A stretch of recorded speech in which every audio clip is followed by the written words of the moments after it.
Maureen. Ya Ali Madad. Ya Ali Madad.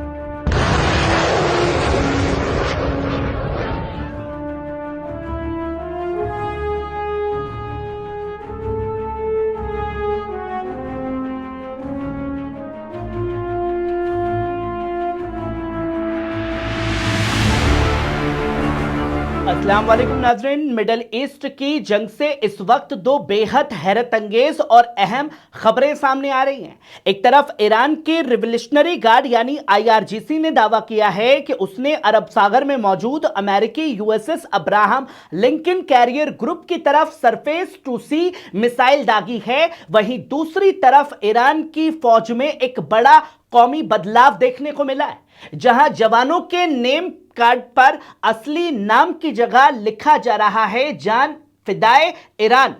आखिर इन दोनों घटनाओं का मतलब क्या है और मिडल ईस्ट की जंग किस नए मोड़ की तरफ बढ़ रही है, कहां पहुंच चुकी है? आइए समझते हैं इस पूरी खबर को, जो तस्वीरें लगातार दुनिया के सामने आ रही है। जहां सबसे पहले आप इस वीडियो को देखिए। आईआरजीसी ने अभी दावा किया कि यूएसएस अब्राहम लिंकन की तरफ दागी गई सरफेस टू सी मिसाइलें तकरीबन 3:30-4 बज रहे हैं और 2:30 बजे के आसपास यह हमला किया गया, जो आईआरजीसी ने वीडियो सर्कुलेट किया। हैरतअंगेज और बेहद संगीन खबर सामने आई।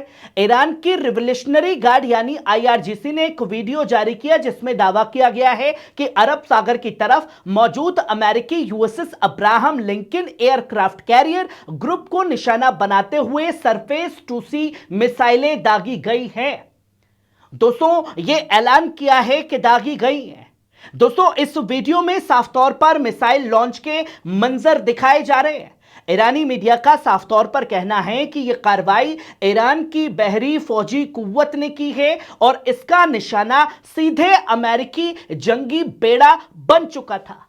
अब सबसे बड़ा सवाल यही है, क्या ये मिसाइलें अपने टारगेट तक पहुंची? क्योंकि अभी सिर्फ लॉन्च किया है। क्या नुकसान हुआ है, नहीं हुआ, ये बताना अमेरिकी एयर डिफेंस सिस्टम का काम है। क्या उसे इंटरसेप्ट कर लिया गया है? फिलहाल इस बारे में कोई आधिकारिक तस्दीक सामने नहीं आई है।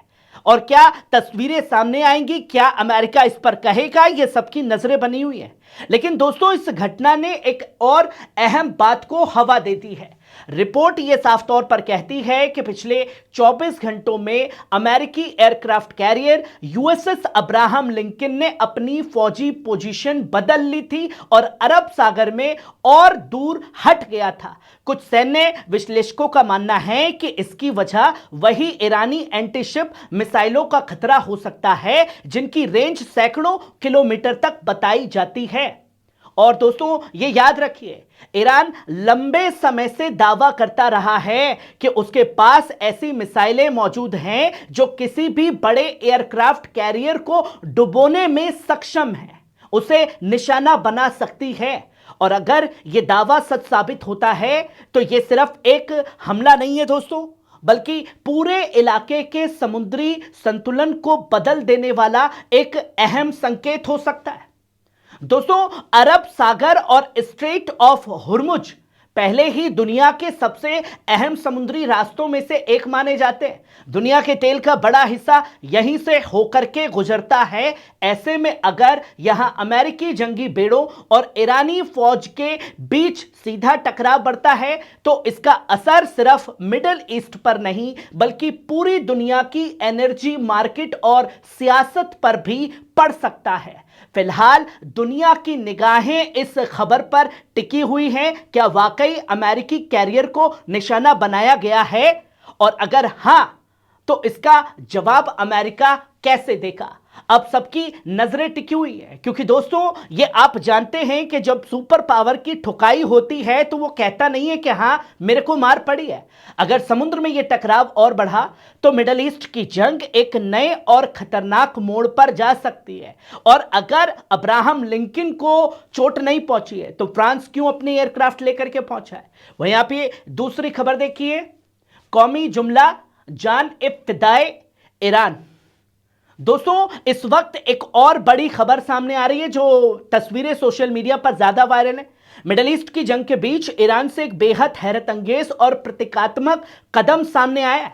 रिपोर्ट्स के मुताबिक ईरान की फौज ने अपने जवानों के नेम कार्ड और पहचान टैग में एक नया तरीका अपनाना शुरू कर दिया है, जिसमें बताया जा रहा है कि अब कई फौजी कार्डों पर असली नाम की जगह एक कौमी जुमला लिखा जा रहा है, जान फिदाए ईरान। यानी सैनिकों के नेम प्लेट पर उनका नाम नहीं, जान फिदाए ईरान, यानी वो शख्स जो ईरान के लिए अपनी जान कुर्बान करने को तैयार है। और अमेरिका, इजराइल का मुकाबला उस कौम से है। यह सिर्फ एक जुमला नहीं है, यह दरअसल एक सियासी और मनोवैज्ञानिक पैगाम भी माना जा रहा है, क्योंकि इस वक्त ईरान एक बेहद मुश्किल दौर से गुजर भी रहा है। एक तरफ अमेरिका और इजराइल के साथ तनाव अपने चरम पर है, दूसरी तरफ खाड़ी और मिडिल ईस्ट का पूरा इलाका एक बड़े टकराव की तरफ बढ़ता दिखाई दे रहा है, जहां अमेरिका को कहीं से भागने का मौका नहीं दिया जा रहा। ऐसे में ईरान के अंदर कौमी एकजुटता और जज्बा दिखाने की कोशिशें तेज हो गई है। सैन्य विश्लेषकों का साफ तौर पर कहना है कि इस तरह के कदम अक्सर तब उठाए जाते हैं जब कोई मुल्क यह संदेश देना चाहता है कि उसकी फौज सिर्फ एक संस्था नहीं बल्कि एक कौमी इरादा है। यानी हर फौजी सिर्फ एक नाम नहीं बल्कि पूरे मुल्क की हिफाजत का प्रतीक बनता जा रहा है, जिसका पैगाम देने की कोशिश लगातार ईरान की तरफ से की जा रही है।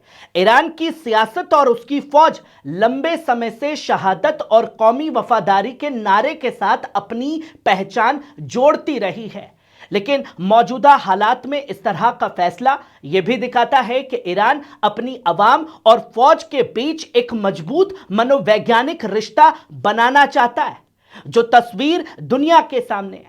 यानी यह पैगाम एकदम साफ है कि मुल्क पहले है, नाम बाद में है, आप क्या हैं क्या नहीं यह मैटर नहीं करता, पहले मुल्क को बचाना है।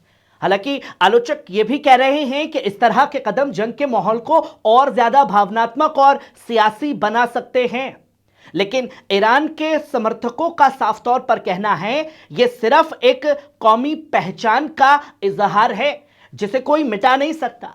दोस्तों, मिडिल ईस्ट की जंग में सिर्फ मिसाइल और ड्रोन ही नहीं चल रही है, बल्कि नैरेटिव और प्रतीकों की जंग भी उतनी ही तेज होती हुई साफ तौर पर दिखाई दे रही है। और जान फिदाए ईरान का यह जुमला उसी जंग का एक नया चेहरा बनता दिखाई दे रहा है। नाज़रीन, ये थी इस वक्त की बड़ी इंपॉर्टेंट खबर। आपको कैसी लगी कमेंट बॉक्स में आकर के अपनी राय जरूर दीजिएगा। शुक्रिया।